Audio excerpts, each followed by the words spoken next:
What I want to talk about today is 6 questions that you need to ask yourself in order to stop self-sabotaging. So take a second and think, are you a self-sabotager? And where do these habits come from? Or where do you tend to self-sabotage, right? And just for the purpose, before we go into these 6 questions, what does self-sabotage mean in this context? Well, self-sabotaging is usually when you get in your own way. Either you don't think you're worthy, you don't think you're good enough, you don't think it's worth trying, you don't go for big goals because you don't know if you're going to get them, you're afraid of failure. You self-sabotage yourself with food, you self-sabotage yourself with guilt. Whatever comes up, big or small, we all get in our own way somehow. So if you want to get out of your way and truly unlock your potential, and make this journey a little bit easier and a hell of a lot more fun and enjoyable, we're going to ask ourselves these 6 questions today. And we're going to have some fun with it and hopefully kind of unlock some areas in your brain and some areas that you really haven't thought about before. So I encourage you, as we go through this, write down these questions and then go answer them deeply when you have time to do so, right? You're not going to be able to get the full experience just by answering them when I ask you on this call. It'll start to spark some ideas, but I do recommend you go do it and you put some time into it so you can actually find a really, really good, deep answer, okay? So, first question I want to ask you ladies, in order to get out of your own way and stop self-sabotaging, is this. If money and status didn't exist, what would you do? If you didn't have to make money to live and you didn't need any type of status to get anywhere, how would you spend your days? What would you do as your job? What's your purpose? What is it? Is it what you're doing now? Awesome. Probably not. No, unfortunately. What would it be? What would you do if you didn't have to make money and you didn't have to have a status to get anywhere or feel a certain way? Okay, super important question because it's going to help you align with the person you're supposed to be, right? It's a lot easier to lose weight. It's a lot easier to stay healthy, make healthy, happy decisions if your life is happy. And how happy do you think you're really going to be? Or how much happiness are you keeping locked up by not doing what you love to do? Get what I'm saying? There's some happiness locked up because we're doing what we do because we have to, not because we want to or we get fulfillment from it. Okay, so that's question number 1. And really go into it, right? Because, if there's a gap between what you're doing now for money, I get it, it's a real thing. We can't just pretend we're in fantasy land. But if you're doing something for money, and then you'd be doing something different if money didn't exist, how can we meld the two? How can we find somewhere in the middle to bring more joy into your life? How can we do that? Because that's what you're craving and asking for. And if you give yourself what you are craving and asking for on a deep level, guess what? You stop craving and asking for the foods. Imagine that. Cravings don't go away. We replace them with positive cravings. Okay, and it's what you do that really, really helps. So that is question number 1 to kind of stop self-sabotaging. Question number 2. This is a good one, and I need you to think hard on this one. If you were less afraid of people's opinions, what would you say? If you weren't afraid about hurting somebody else's feelings or being judged by somebody else or getting in trouble by your words, what would you say? What are you not saying that you should be saying? What are you not saying that you're holding in? Thinking you're the bigger person or you don't want to step on toes? What is it? There's something, whether it's to yourself, to your spouse, to a family member, a friend, a boss, maybe. Maybe you want to tell your boss to screw off, who knows? But if you didn't care about others' opinions, what is it that you would say? Okay, and if you don't know what that is, ask yourself, what are you not saying that you want to say right now? Why? Because being our true, authentic self and getting our feelings out is important. Why? Because who's done this before? Keep my feelings inside, they get bigger, they seem overwhelming. Oh, I'm gonna eat my feelings. Anybody eaten their feelings before? Maybe just a little bit. I know I've had my fair share of that, right? So if you are not expressing your emotions in an authentic way, just like you're not spending your time in an authentic way, we are then ruled by our emotions and we go through the same path, but we take food. right? We take food or we do other dopamine hits or bad habits to fill that void, right? When really, when if you get in touch with your deeper self, your true self, those things, those habits fall away very naturally. Okay, so what is it that you want to say that you haven't been? Okay, very, very, very important. Very important. And even if you find that it's hard to say what's on your mind or it's hard to say how you feel, say what's on your heart, even if your voice is shaking while you're doing it. Okay? And those who love you will give you grace. Those who love you will let you express yourself, even if you don't know how yet. Or they'll understand if you express yourself in not the right way because you're still learning. But the key is you do have to express yourself.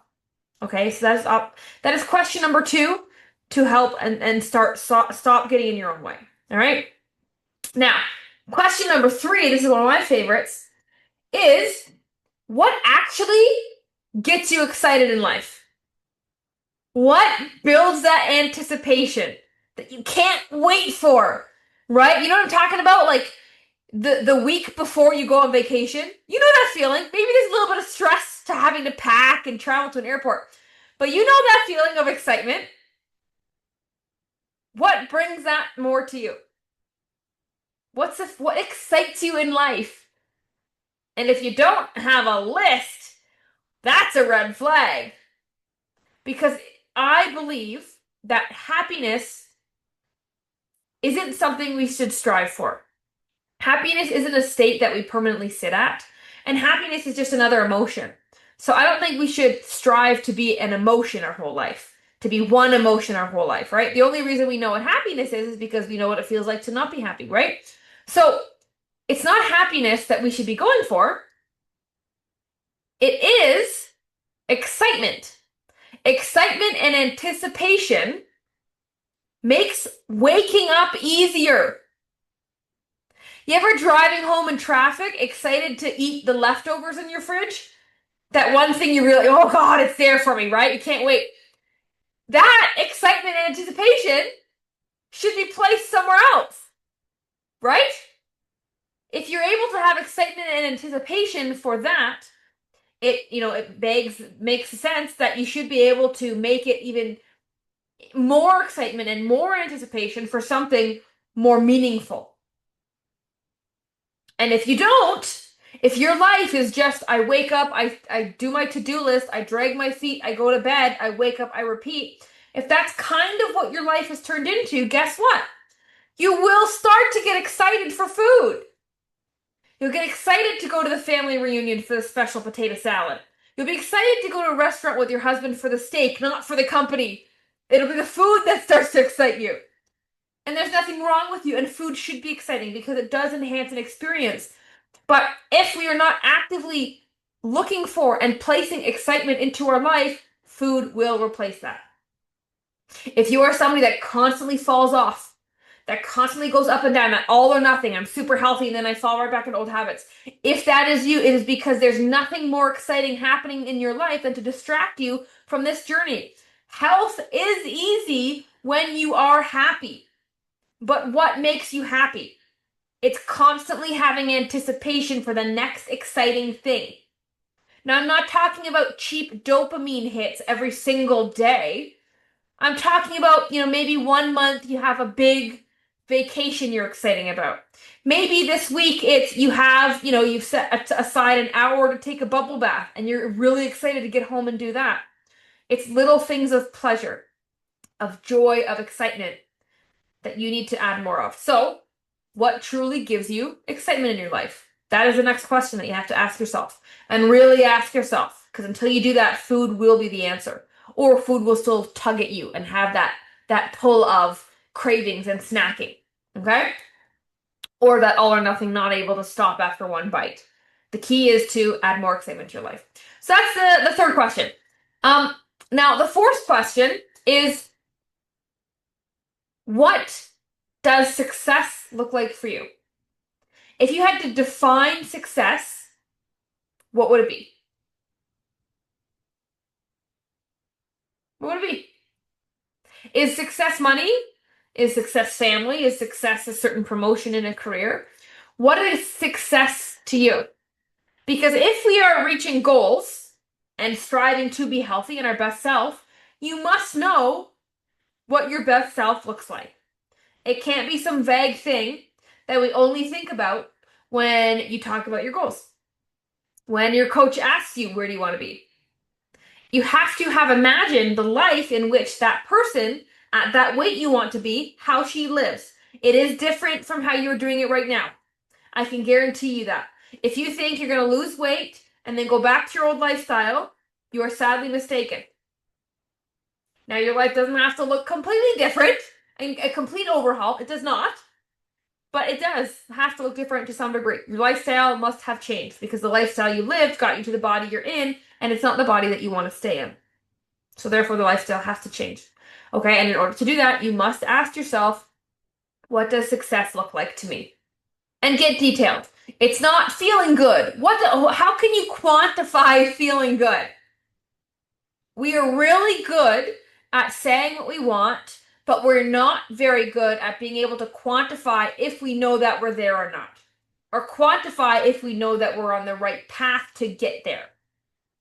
Right? If a door-to-door salesman wants to be successful and he knows that he sells 1 out of 100 doors, then he knows that he needs to do 100 doors in a day to make 1 sale. What is your version of that for your goal? If you do X, Y, and Z over X timeline, that's going to get you where you want. You have to know where you want to go in order to figure out the path to get there. We miss that part. We just start doing random paths. So what happens is if you don't know the answer to this question, you're going to jump from program to program to program. It's kind of like typing into Google Maps, take me to Texas. Texas is huge. Texas is huge. You need a street number, a street name. You need a postal code or a zip code. You need more than just the state. Right? You need to have the address of your goal. Then you can reverse engineer it and know I need to do 100 doors a day to make 1 sale. I need to do X amount of steps. I need to eat X amount of protein. I need to recap my wins before bed. You'll find that plan, perfect plan for you, but only when you've detailed your goal. Okay? So, that is question number 4. Question number 5. What things are you hiding from yourself? What things have you been hiding from yourself? And there are things. What part of you are you hiding from yourself? And there's something. Okay? There's something in all of us that we try to hide from ourselves. Now, whether it's because somebody told us it wasn't a nice part of us, whether we're judging ourselves for it, whether we think it's a negative trait about us, that there's something about us that we are hiding from ourselves or we don't look at often. Now, I know when I was 80 pounds heavier, I physically hid from myself. I wore baggy clothes. I literally had the same pair of pants over and over again because I didn't have anything else to fit me. I know that I wouldn't look at myself in the mirror. When I got naked to have a shower, I would run past the mirror so I didn't have to see myself. And I wouldn't even look down in the shower because I didn't want to see my tummy. I know that I physically hid from myself, or I somehow physically tried to present myself different to the outside world. I chose the flowy dress so it didn't, cling to my tummy. I canceled plans every now and then because I didn't want people to see how much weight I gained. So if I was physically hiding, well, for sure I'm hiding something psychologically from myself, mentally, emotionally, spiritually. Is this making sense? You can't have one without the other. There's a reason I was hiding. So if you're in the same boat, what you wear, where you go, how you feel, how you talk about your goal, right? Sometimes I speak with women and they're just like, yeah, I just want to lose 5 pounds because I know I could feel better. I love myself. I don't think I look that bad. Okay, fair. But let's get real here. The only reason or the only way that this works is if you're in pain. Real pain. Real, I need to change now pain. And so you got to dig deep and find what are you hiding from yourself? Or which part of you are you ashamed of, embarrassed of, you don't think should be there, you wish you could get better, you compare yourself to somebody else with? What are those parts of you? Because I can tell you that I love those parts of you. Like I do. I think you'd be a really boring person without a few little quirks. Honestly. Honestly. There's nothing to be embarrassed of, and nobody can judge you. Nobody can judge you unless you first judge yourself. And so we need to learn to start to accept those dark parts of ourselves that we've been keeping in the dark, that we've been hiding from. Why? Because if you start to accept them, nobody can hold them over you. And if you start to accept them, then again, this thing we call a weight loss journey becomes easy. Because weight loss is all about shedding. It's not just a literal loss. We're losing bad habits. We're losing bad beliefs. We're losing bad inflammation. We're losing a lot of things. We're letting go. And so mentally, you need to be letting go of things as well. And you can't let go easily if you're still holding on to certain things. We question everything except the things that we should be questioning the most of, right? It's funny. We should be questioning everything, right? We just, the sky is blue. Question it. Not because you're that crazy conspiracy theorist. That's not what I mean. But we don't just accept things because we heard them, or we don't just accept things because that's the way they've always been. Where in your life are you not questioning things anymore? It will slow you down on this weight loss journey because they are walls in your mind. And your body only reflects what's going on in your mind. If you are changing, these ladies that are losing the most amount of weight in these programs that I run, they're having insane mental breakthroughs every week, every day almost. And so the weight is falling off of them because it is following the mind, right? If you're not changing up here and you're just focusing on meal plan and workouts, which are important, don't get me wrong, and they'll work, but they don't last unless your mind is changing so your body stays at the level your mind has changed to. Okay? So, what are you hiding? And how can you learn to accept it? Stop judging yourself and start to show up more. Okay? Now, next question. I don't even know what number I'm on anymore. If you knew you couldn't fail, what would you try? If you knew you would never fail, what the hell would you try? Everything, maybe? Maybe you'd go bungee jumping because you knew it wouldn't fail, right? Right? Like, how long have you been sitting on the sidelines because of fear, because of failure? And be honest. And if you think the answer is no or not much, then you gotta analyze some more. You gotta, because one of the biggest drivers in humans is fear. One of the biggest things we make questions with is fear. Or make decisions with is fear. Right? Do I spend money on this? Yes or no? A lot of times people will say no because they're afraid of what happens when they don't have the money anymore.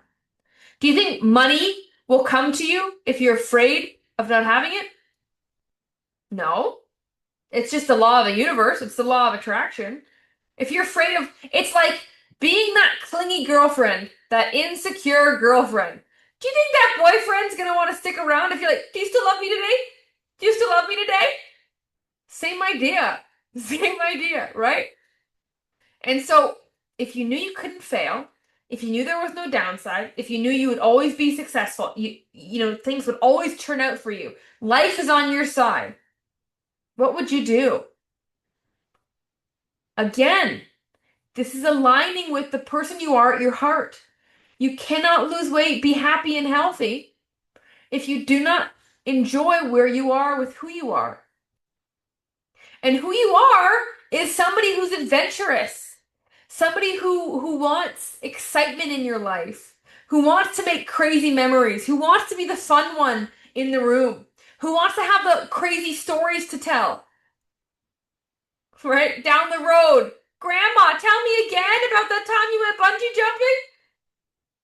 Right? Like we're trying, if our life is a storybook, do you have interesting chapters? Do you have exciting chapters? Do you have crazy, I fought a dragon chapters? That's what the fun stuff is. That's what the cool stuff is. Being able to, tell those stories. There's no money that you could put on the price of a good story. So you like who you are more. You like your life more.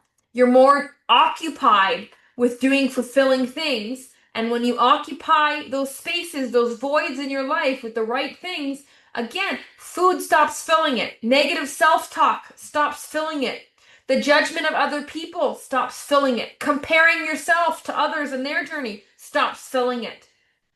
Literally, all the negative things slowing you down right now are no longer popping up because you choose to fill the void from a different place, not from fear anymore, from excitement, anticipation, and joy.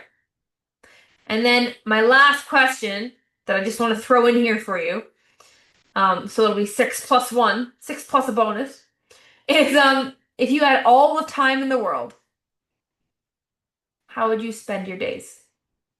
Meaning, if death didn't exist. Again, the fear of dying. If you never died, what would you go after? How would you spend your infinite time?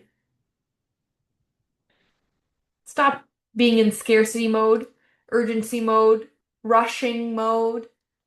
If you stop rushing in your head, rushing to soccer practice, rushing to get dinner ready, rushing to your weight loss goal.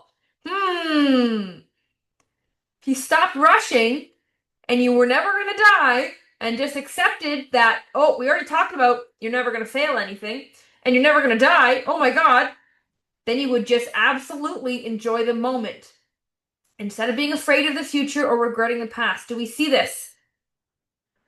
The reason we have trouble being in the moment, which we can argue is true happiness, true excitement, not worrying about what you're going to cook for dinner while I'm talking, you know? Like being present in the moment. Imagine. Imagine how different your life would look. Imagine how different you would feel when you wake up. Instead of that, that thing in your chest of, here we go again when your alarm goes off. Imagine jumping out of bed because you were so excited. You can't wait to get to do the thing that you love. You're not afraid if that thing doesn't work out. You know what you're going after because you've defined success to yourself. And you speak your truth so everybody else respects you and you don't hold any burdens inside. It's almost so exciting. You want to cry. It's so beautiful, that life. And if it's so beautiful, why can't it be now? Why can't it be now? In fact, most women are losing weight to attain a feeling.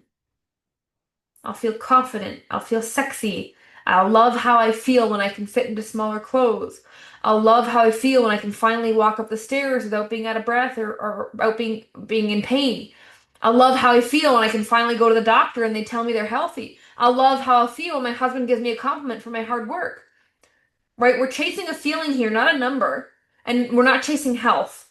We're chasing the feeling of being healthy and what that brings with it. So if we're chasing a feeling, why not foster it now? Your body will follow. It will follow. If you become that person we just tried to explain on this call, and you focus on becoming her mentally now, your body, it is inevitable. It will follow, and it will follow way faster than if you try to fix your body first. If that makes sense. So take these calls serious. Take your growth serious. And realize that if I want to be successful this time, I have to really know the answers to these questions. And I have to play with the answers of these questions often. Often, because we need to be reminded more than we need to be taught. So I leave you with that message today.